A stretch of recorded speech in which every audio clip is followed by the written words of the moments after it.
The top of our brains are where we do the cognitive thinking. You are walking and somebody jumps out and you just doesn't process all the fancy, fun unicorns and cupcake thoughts. No. It is you must survive. Net. That's what this is all about. Your nervous system is running the show and you might not even realize it.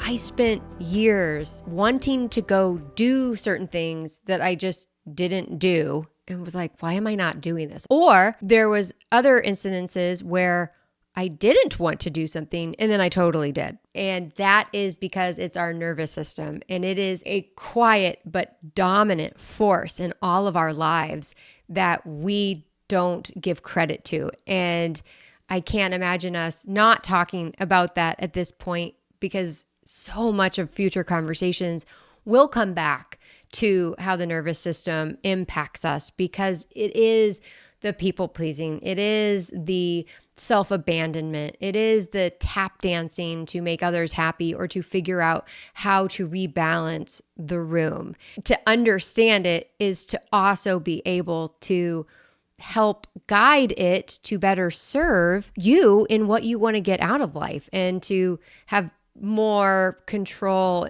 over behaviors that you do or don't want. My name is Lee Gall, and this seems personal. And today we are going to talk about the nervous system because it has so much of a death grip on us. And I also just want you guys to know that this information is applicable to anybody that has a human body. So welcome 8 billion people of planet Earth. My name's Lee. Nice to meet you. It's anybody that has these kind of things within them that they notice that maybe they would like to change, but they just can't figure out how. And there's a particular group of people that I'm going to call the can't nots, because it's the I can't not work on my vacation. I can't not show up with this beautiful charcuterie board. I can't not make Teacher Appreciation Week the best thing ever. I can't not over prepare for every meeting or whatever. And that's because so often there are things that we do that just become automatic and we almost fear the life or the alternative. And so it's almost this forcible activity that we find ourselves perpetuating. And I can tell you, I didn't want to be a people pleaser my whole life. I didn't want to be so performative, but I couldn't not. It just came natural, and it's how I felt safe. And that is what the nervous system does.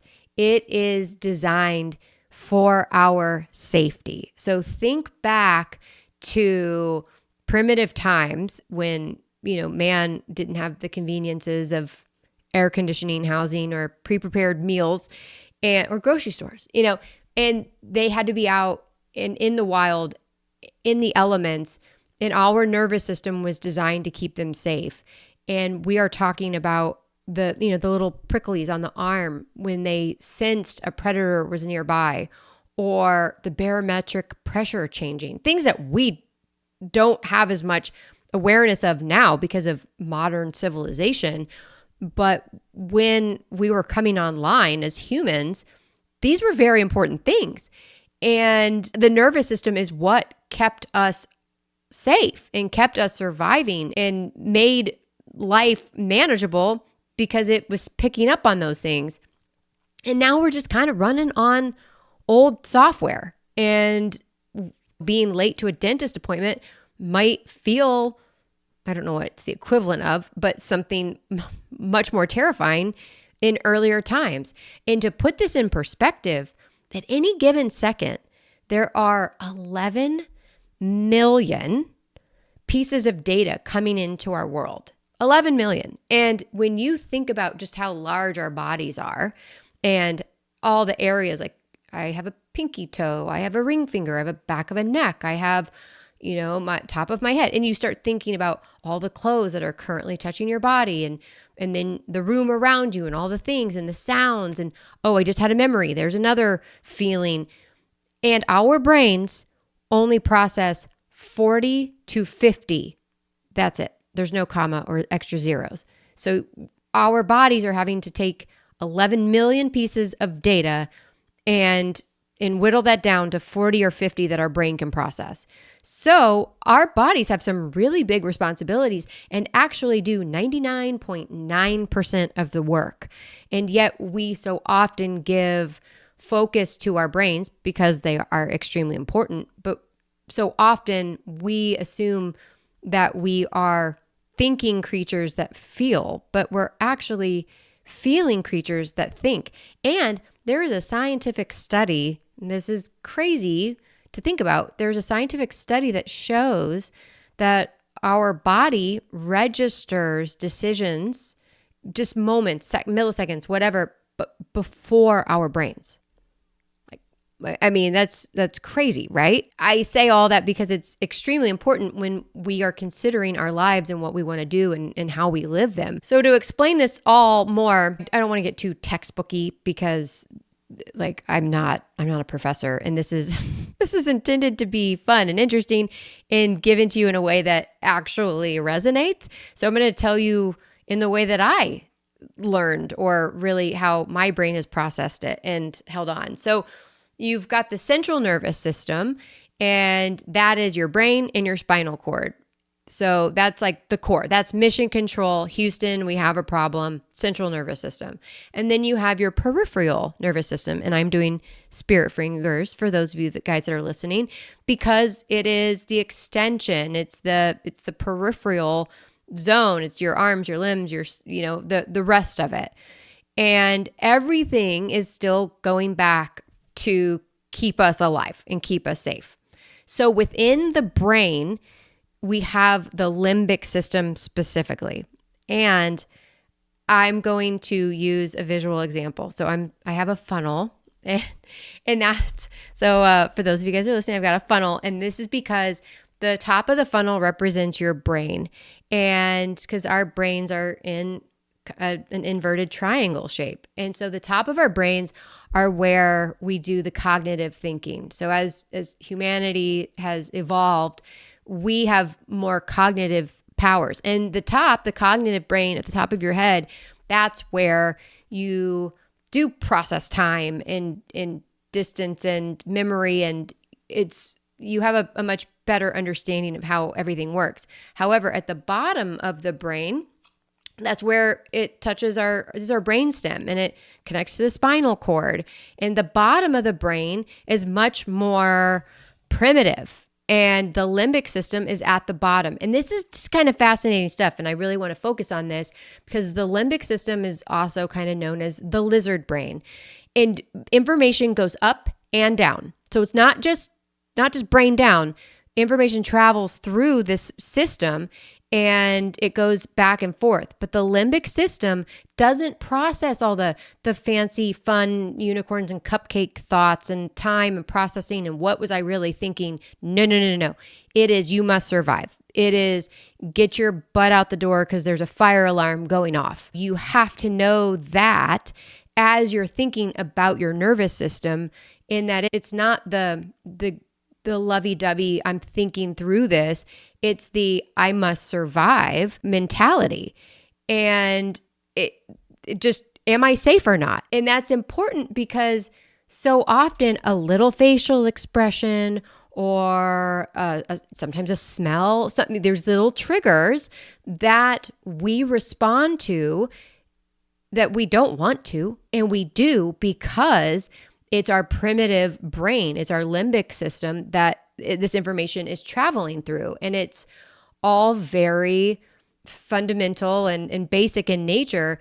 And when you aren't doing that thing you want, or you are freaking out over something, understand that this is such a primitive nature, and that's why this is happening. There's also within the brain, there's the autonomic nervous system. And that is just what all runs automatically. It controls things like heart rate, breathing, digestion, sweating. Then there's two modes of the autonomic nervous system. And there's the and you don't have to like memorize these or anything. I'm just telling you because they're relevant. You have your parasympathetic nervous system, which is rest, digest, repair, calm, sleep, be chill. But the one that kind of gets us in trouble that we're talking about is the sympathetic nervous system. And that is your heart rate, your muscle tensing, your jaw tightening. It is your fight or flight response. And that is important because those are often the things and the ways we respond and what we are trying to avoid or default modes that we go into because of the little things that our bodies and nervous systems are picking up on. And that is where the people pleasing and the freezing and the overperforming come from, is the balancing act of our nervous system sending in these signals and telling us to do these things to keep us safe. And that comes back to conditioning, which we'll go into in just a moment. When I said in the last episode that self-abandonment and mask wearing is as natural as breathing, that is because it's literally coming from the same system. And we do these things on automatic pilot and don't even realize it. So when you think about this system, I want you to remember it is there to keep us safe. It is there to pick up on signals. It is there to balance us. It is there to regulate us to not die. So we are responding in ways to keep us safe and to not die. Now, let's talk about this kind of next component, which is also extremely important. And there are two ways that the nervous system impacts us. And there's two models. There is a top down and a bottom up. So going back to our brain stem and our body, top down is when our brain thinks something first and then sends out the message. Holy crap, y'all. Call in a meeting. Everybody, we need to do this. Brain says it's important. And then there's the bottom up, which is when your body senses something. And it might be the glance or the look or the fight at pickleball or the person that triggers you. There's more on that. And you don't have control over it. And you are freaking out. You are yelling at somebody. You are people pleasing. You are doing whatever activity you don't want to do because it just became automatic from the bottom up. So a top-down example, and this is just from my own personal experience, is when I look in the mirror. I feel like the mirror is like such a trigger. It's like the perfect example. When I look in the mirror and I see like wrinkles or I see acne or I look at the tummy or whatever, and I don't call it my tummy, I call it my stomach, whatever it is. Just there you go. And suddenly I see those things and my brain is looking, like scanning, like, oh, you're getting old or you're getting fat or whatever. And then it sends down the response. Another example is stage fright. When you know that you're going up on stage and you're like, I rehearsed this thing, I'm solid, I'm locked in, I got it. But then yet you still have the sweaty palms and the butterflies and the nerves in your arms and in your stomach and you don't know why. And that's because you have thought about the judgment or messing up or what would happen. And your brain has thought about that and sent the cues down to the body to then get sweaty or get nervous or in some people's cases throw up. So those are your top down. And I feel like those are a little bit more obvious to most of us and slightly more in our control, but not quite. But man, the bottom up, that one's tricky. I mean, the easiest examples are haunted houses, like haunted houses and smoke alarms. That is when you are walking and somebody jumps out and you just, you freak out. And that's because your brain doesn't need to think about that. It is automatic, or you're asleep or you're doing whatever. And you hear that smoke alarm and you know immediately, just go, flee, run. And recently I was at pickleball and I saw this man kind of lose it on a woman because I guess he was accusing her of cheating or something like that. And he just lost his cool. And that one, he was triggered. Something happened. He was threatened in some way, and his safety was on the line. And I don't think he was very intentional about thinking about this response. It just kind of came over him because he was threatened, and something in him and something his conditioning was feeling unsafe. Also, snakes, spiders, things like that. It's when your chest tightens, your breathing changes, your stomach, clenches. And it's your fight or flight or freeze. And these are very natural things. I will give you a recent example of a nervous system response I had that was a bottom up. It was in a work environment. So I took 2 recent trips. One, I went to Las Vegas for a conference. And then one, I went to Washington, D.C. to lobby on Capitol Hill. And in both cases, I kicked it into freaking overdrive. Like, I did not fly to these places to just be everywhere and do all the things. I really wanted to kind of have balance and do what I needed to do. But when I got into that environment with all those people, there was this switch that kicked on and I was in go mode. I shook every freaking hand I could. I talked to every person that had a mouth. I was so unaware of it. I was just going. And in Washington, I was bouncing all over and trying to jump into all these meetings and be everything and to everyone and everywhere. And in both cases, I got home, came back to Dallas and was like, holy crap, what just happened? Like, for real, what was that? And I'm not like that around the house, but I kicked it into overdrive. And essentially, there was a part of my nervous system that in that environment did that. And some people might be the opposite, where they clam up and they shrink away. And it was the wildest thing because I almost felt like I was witnessing a different part of myself that I had done for years. For the record, this is very much an automatic part of me that I have done throughout my life, but because I've become so much more cognizant and aware of myself throughout my journey, I was observant of it and going, whoa, that was crazy. And again, it's these situations where you find yourself doing things that are not your day to day. I also have kind of an embarrassing story where there was an ice storm and the ice had gone away enough that I could go out and drive around. And I was driving home one day. And again, I had been doing a lot of work on myself and being in a happy place and really, not dealing with the anxiety levels that I used to. But I was in the car and this car in front of me was driving slow. I get it. It's an ice storm, but we're talking like ridiculously slow. Like, oh my gosh, guys, we can still move. We're not sleds.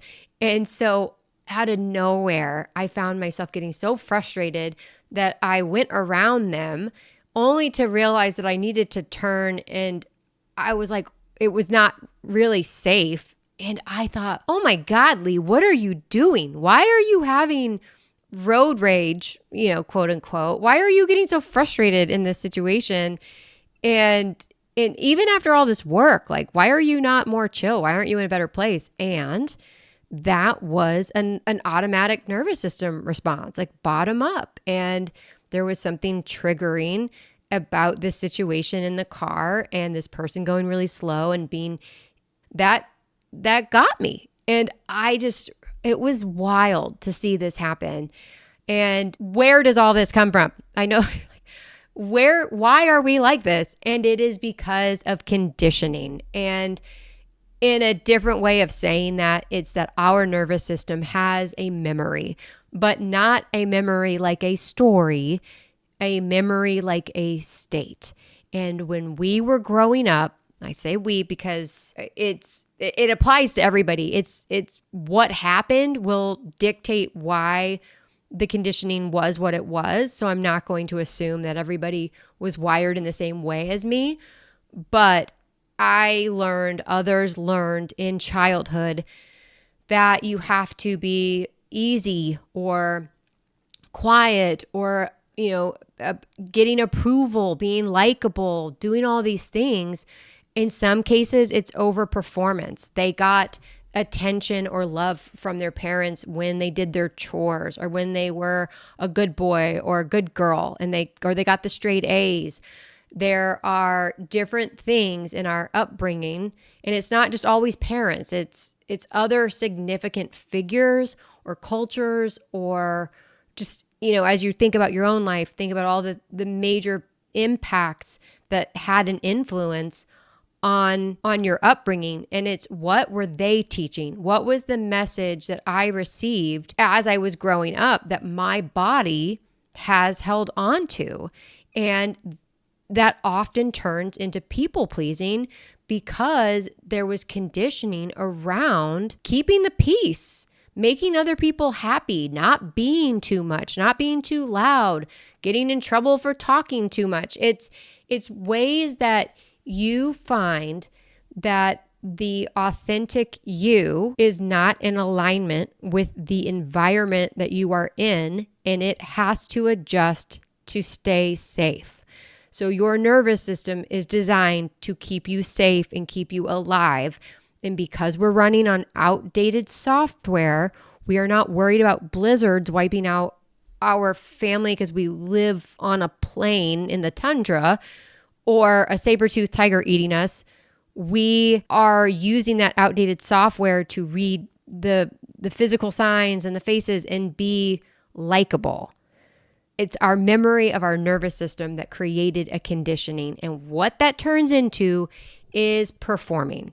It becomes the over-functioning, I can't not show up prepared to this meeting and have 20 extra tabs on my Excel sheet, even though I only needed one. I can't not work on vacation. I can't not plan 12 college visits for my kiddo while they're on spring break. I can't not host the most amazing teacher appreciation week that the school's ever seen. It's wired in us to do those things. And to be clear, it's not wired in us to do all the things.